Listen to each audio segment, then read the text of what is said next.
Queridos, a paz do Senhor, eu sou o pastor Anderson Silva e você está na nossa Academia de Pregadores.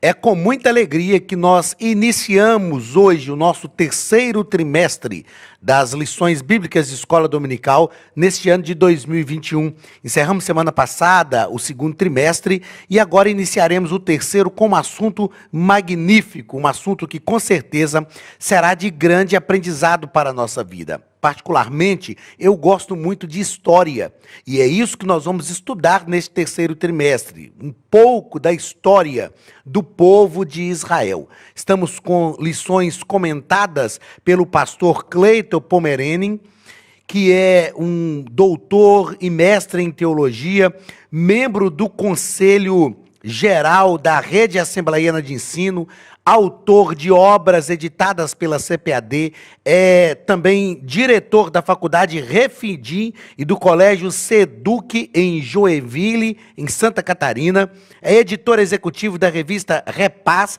e pastor auxiliar na Igreja Assembleia de Deus em Joinville, na nossa querida Santa Catarina. Um homem extremamente capacitado por Deus, com comentários magníficos.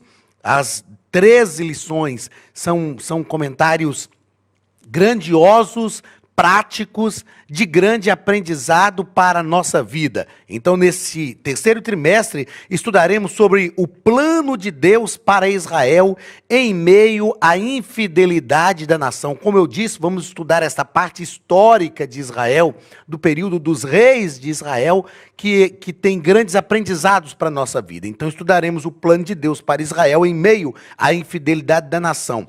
As correções e ensinamentos divinos no período dos reis de Israel.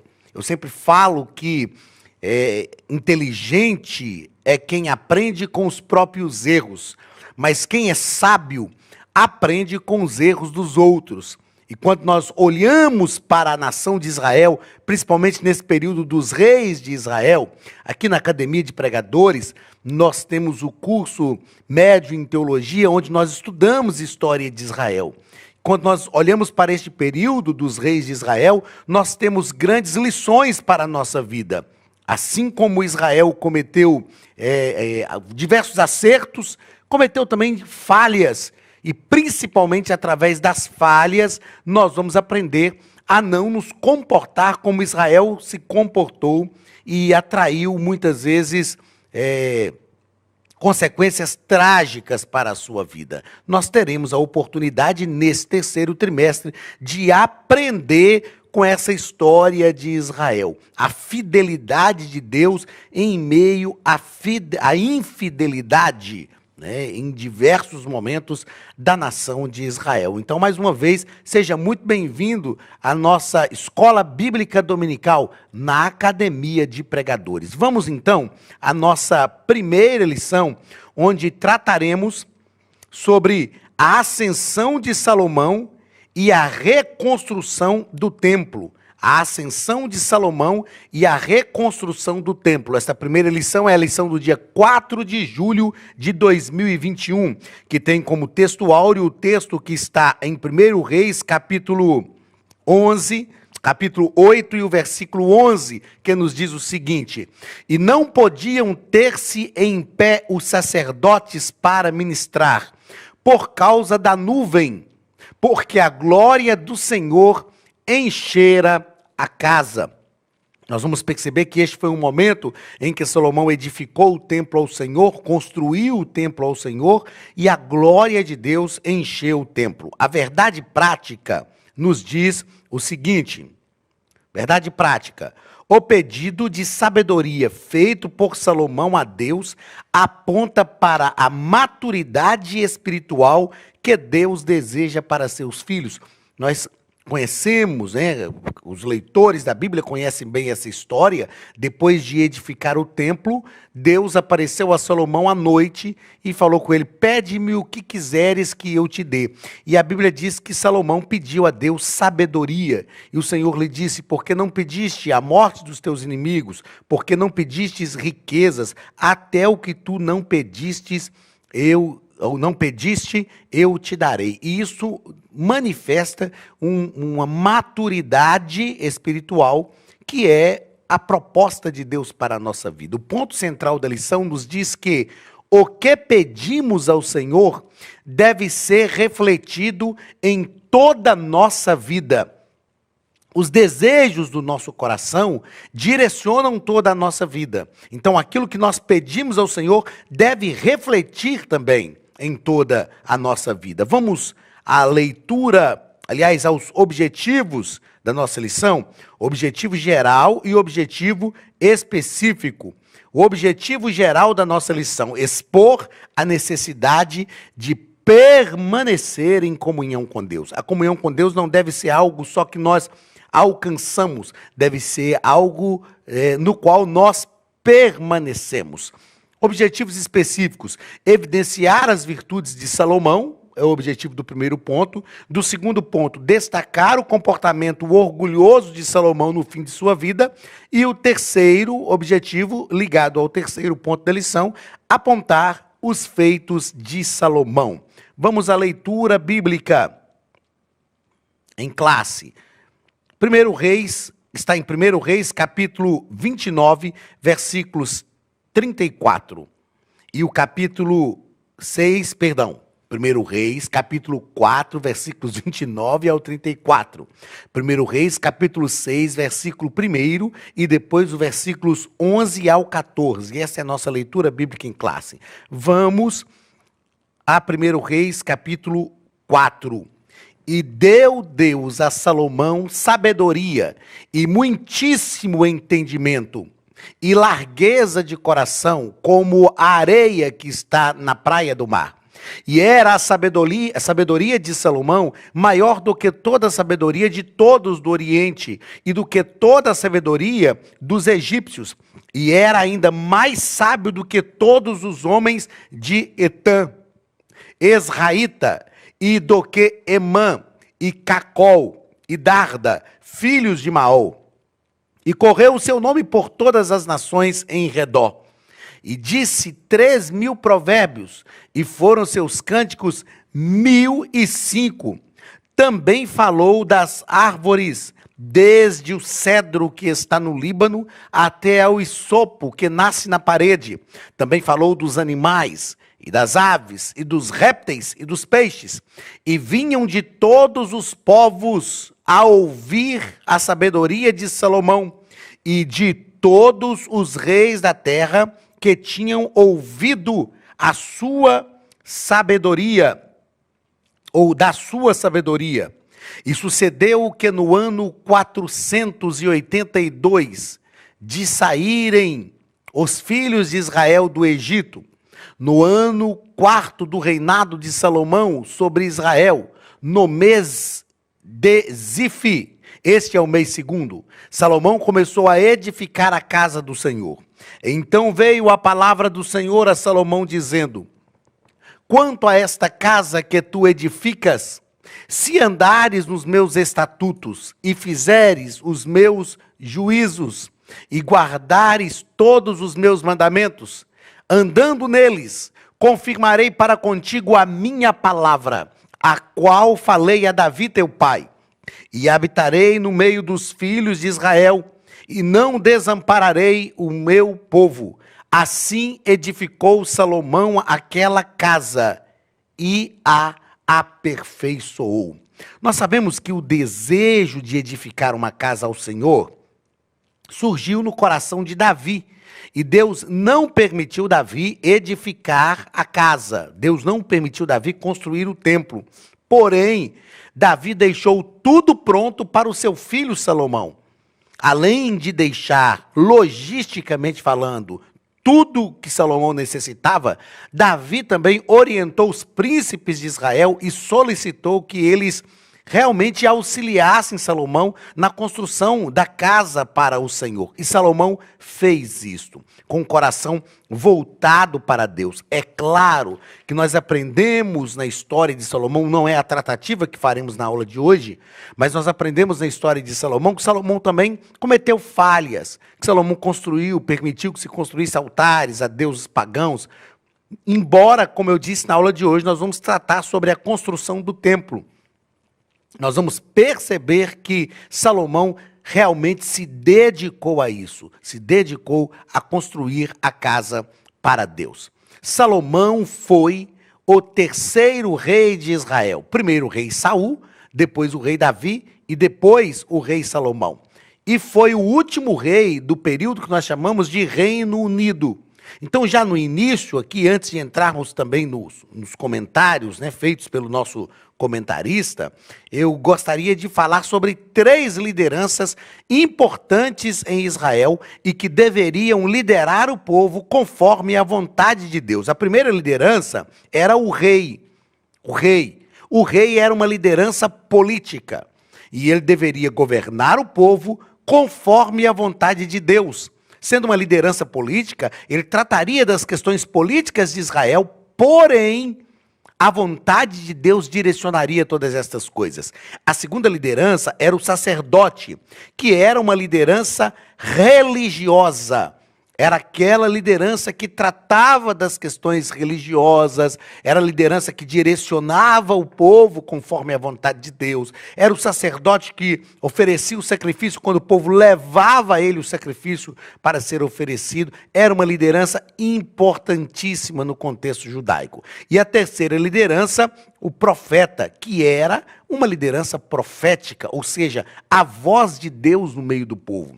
O profeta tinha a responsabilidade de manter o povo na direção certa. Quando o rei falhava, se o sacerdote falhasse, o profeta era a voz de Deus para direcionar todas as coisas. O profeta era chamado também de vidente, aquele que vê o futuro, porque quando as pessoas queriam consultar a Deus, iam ao profeta, e o profeta buscava a direção de Deus para o seu povo. Então, o Reino Unido, que foi debaixo ou sob a liderança de Saul, Davi e Salomão, era um reino que, embora não fosse a vontade de Deus que o povo quisesse um rei, que o povo tivesse um rei, é o que nós chamamos de teocracia. Nós sabemos que a teocracia teve a sua transição para a monarquia no período de Samuel. O povo pediu um rei e Deus deu Saul como rei. Depois disso, Deus escolheu Davi como rei e depois Salomão reinou no lugar do seu pai. Nós vamos perceber que Davi estruturou o povo religiosamente falando. Estruturou os levitas, estruturou o culto ao Senhor e agora Salomão vai construir a casa de Deus. Vamos aos comentários. Nosso comentarista, no primeiro ponto, vai falar sobre a sabedoria de Salomão. E no primeiro parágrafo tratamos sobre a virtude de Salomão. Salomão soube pedir. Salomão soube pedir. E o comentarista coloca-nos algo interessante aqui, dizendo o seguinte: se Salomão fosse ganancioso, deixa eu mudar aqui. Se Salomão fosse ganancioso, ele teria pedido dinheiro. Se Salomão fosse orgulhoso, ele teria pedido glória. Se ele fosse vaidoso, teria pedido muitos dias de vida. Se fosse vingativo, teria pedido a morte de seus inimigos. Então veja bem, o que nós pedimos, o que o comentarista está nos ensinando aqui, que o que nós pedimos revela aquilo que é o direcionamento do nosso coração. Nós percebemos que Salomão tinha virtudes. Eu acho interessante a vida de Salomão, que quando Davi estava para partir, se não me falha a memória, 2 Samuel capítulo 23, por ali afora, Davi profere as suas últimas palavras e ele chama Salomão e diz assim: eu vou pelo caminho dos meus pais, esforça-te, pois, e sê homem. Eu acho linda essa expressão, esforça-te, pois, e sê homem, e esforça-te para fazer e cuida para que você faça tudo aquilo que é a vontade de Deus. Então Salomão tinha virtudes e ele pede ao Senhor, o Senhor dá a Salomão uma oportunidade que eu falo que todos nós gostaríamos de ter. Pedir o que quisermos. Então, cuidado com aquilo que você pede, porque os seus pedidos revelam o que está no seu coração. Salomão teve um elevado senso de prioridade ao pedir a Deus a coisa certa. Ele teve um elevado senso de prioridade. Qual foi a prioridade de Salomão? Qual a prioridade que Salomão nos revela ter quando ele pediu a Deus sabedoria? Ele disse: Deus, eu entro e saio no meio do povo, eu tenho que julgar o povo. E em outras palavras, ele estava dizendo: eu não posso fazer isso de qualquer maneira, então eu preciso realmente de algo que seja a minha prioridade. Liderar o povo de Deus conforme a vontade do Senhor. E ele então pede sabedoria. Segundo ponto, vai nos falar sobre o sábio pede sabedoria. Então é interessante isso, né?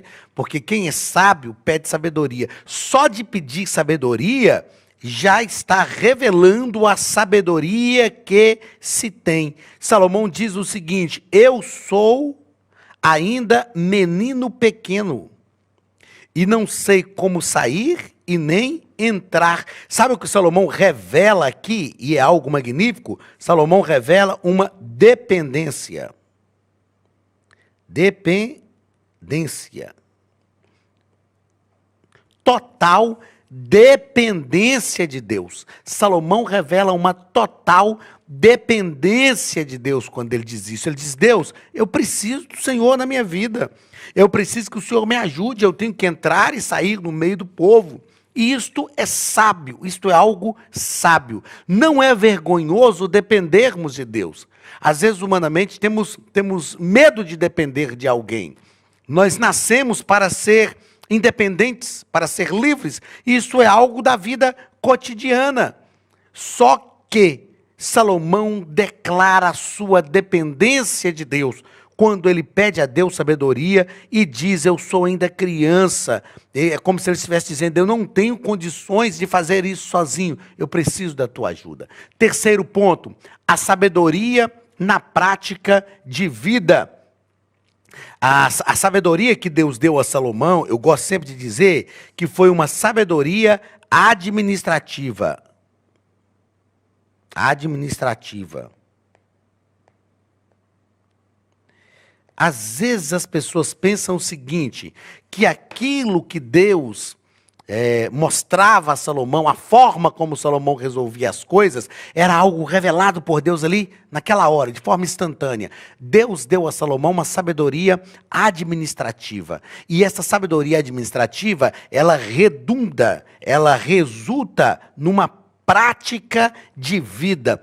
Tudo que Salomão fazia era debaixo da sabedoria dada por Deus. E o comentarista, ele nos deixa claro aqui, ó, que Tiago escreve que se alguém tem falta de sabedoria, peça a Deus que dá sem medida e não lança em face. Deus dá sabedoria. A sabedoria não é adquirida em bancos de academia. A sabedoria não pode ser comprada. A sabedoria é dada por Deus. Outra coisa importante que nós precisamos definir aqui, deixar claro, é o que é sabedoria.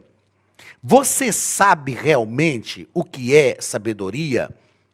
Estamos falando que a sabedoria é dada por Deus. Sabedoria não é adquirida em bancos de escola, ela é dada por Deus. Sabedoria é condição para aplicar bem o conhecimento adquirido. Sabedoria é diferente de conhecimento. Conhecimento nós adquirimos, nós compramos, nós estudamos, nós pagamos por ele. É claro que aqui na Academia de Pregadores, este conhecimento da Escola Bíblica Dominical é de forma gratuita, é um presente da academia para você. Mas o conhecimento, ele é adquirido, ele exige um esforço, seja financeiro, seja pessoal, seja mental, intelectual, ele exige um esforço. Isso é o conhecimento, a busca do conhecimento. A sabedoria não. Sabedoria é dada por Deus. E sabedoria é condição para utilizar, para usar bem o conhecimento adquirido. Quantas pessoas que têm muito conhecimento, mas não têm sabedoria? O conhecimento sem sabedoria não resulta em nada positivo. O conhecimento sem sabedoria é algo impraticável. É por isso que nós estamos estudando sobre a sabedoria na prática de vida. Que você busque o conhecimento, que você busque crescer intelectualmente, mas, sobretudo, busque sabedoria de Deus para a sua vida. E você vai perceber que você conseguirá aplicar bem o conhecimento adquirido e isto será uma bênção para a sua vida. Não se esqueça, conhecimento sem sabedoria para nada vale, mas o conhecimento aplicado de forma sábia resulta em coisas grandiosas e positivas para a sua vida. Que Deus te abençoe e que Deus te faça compreender isso. Busque e aplique a sabedoria de Deus em todas as áreas da sua vida. E eu repito, Tiago nos ensina, se alguém tem falta de sabedoria, peça a Deus que dá sem medida e não lança em face. Vamos ao segundo ponto da nossa lição.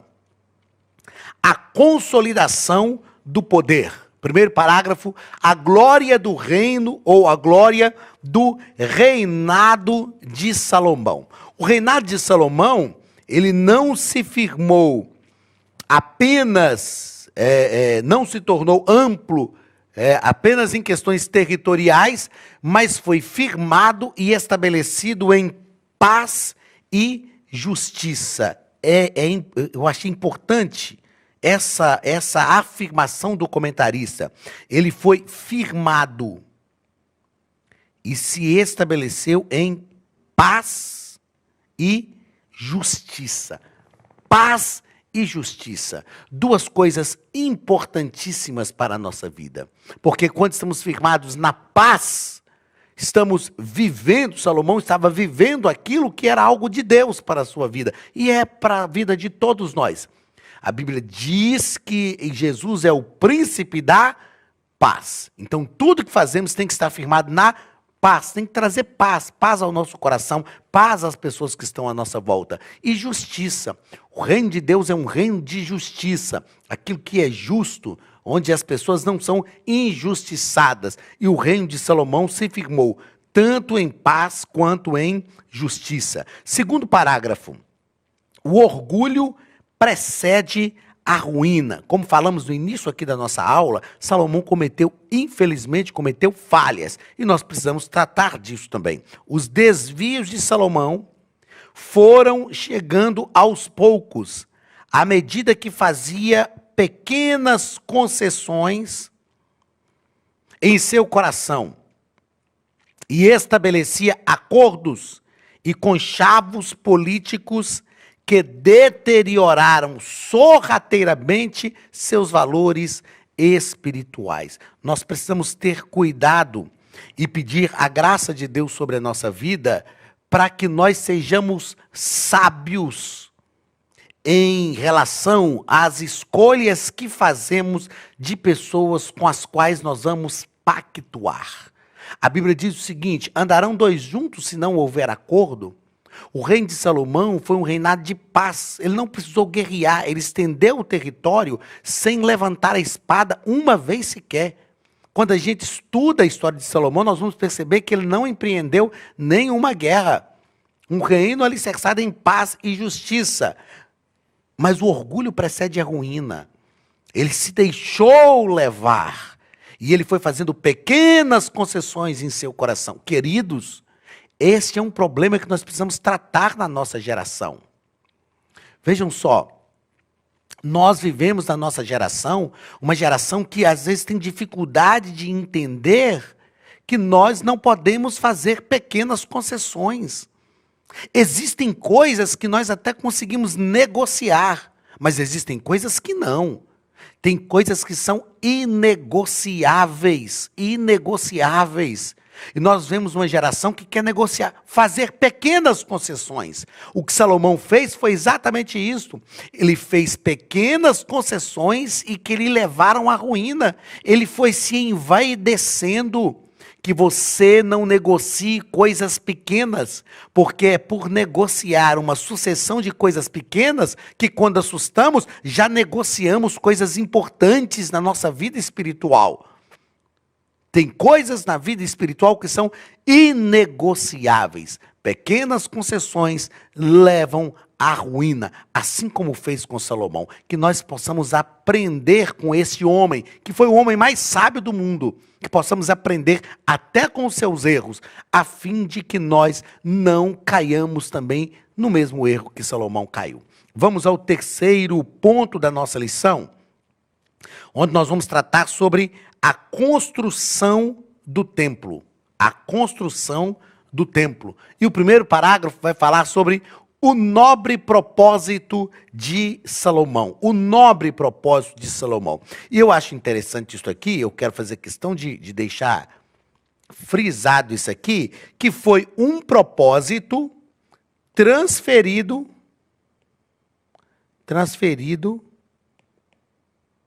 de pai para filho. Foi um propósito transferido de pai para filho. Foi algo do coração de Davi. Eu aprendo muito com isso aqui. Como é bom quando nós transferimos aos nossos filhos os propósitos que temos em relação ao reino de Deus. E é melhor ainda quando os nossos filhos entendem esse propósito e eles recebem esse propósito e aplicam esse propósito também na sua vida. Então o propósito de Salomão foi um propósito nobre. Ele queria uma casa para o Senhor. Ele queria um lugar onde Deus fosse realmente adorado. Segundo parágrafo deste terceiro ponto, o templo do Espírito Santo. Nós sabemos, existe um hino que eu canto desde a minha adolescência, então é um hino antigo, que a gente canta que Deus não habita em templos feitos por mãos de homens. E essa visão de Deus centrada no templo é uma forte característica no Antigo Testamento. Mas com a redenção do homem efetuada por Cristo no Calvário, a morada de Deus passa a ser o próprio homem regenerado. E aí a gente faz uma pergunta: o que é santuário? O que é verdadeiramente o santuário? O santuário é o lugar onde o Deus Santo habita. Isto é santuário. Deus habita em santuário. É claro, quando nós tratamos aqui que Deus habita, a partir da redenção de Jesus no Calvário, nosso coração, habita na vida do ser humano, é claro que nós não estamos dizendo que não é importante ir ao templo. É importante ir ao templo. O templo faz parte da nossa prática de fé. Frequentar o templo, a comunidade de fé, estar unida, junta no templo, isso é magnífico. A igreja primitiva nos dá esse parâmetro.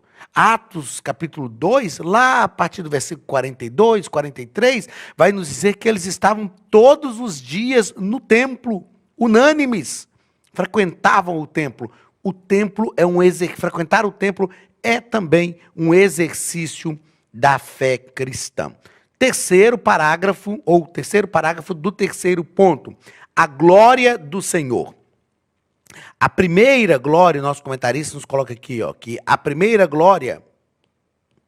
primeira vez que esta glória de Deus apareceu, em duas ocasiões muito especiais, foi quando os sacerdotes levaram a arca para o lugar santíssimo. A glória foi tanta que eles não puderam, é o nosso texto áureo, não puderam permanecer em pé para ministrar os serviços sagrados. A glória de Deus estava ali. E houve também uma segunda ocasião, ocasião que a glória do Senhor se manifestou foi quando Deus respondeu Salomão na inauguração do templo. Desta vez, além da glória, desceu fogo do céu e consumiu o holocausto. O que nós aprendemos com isso?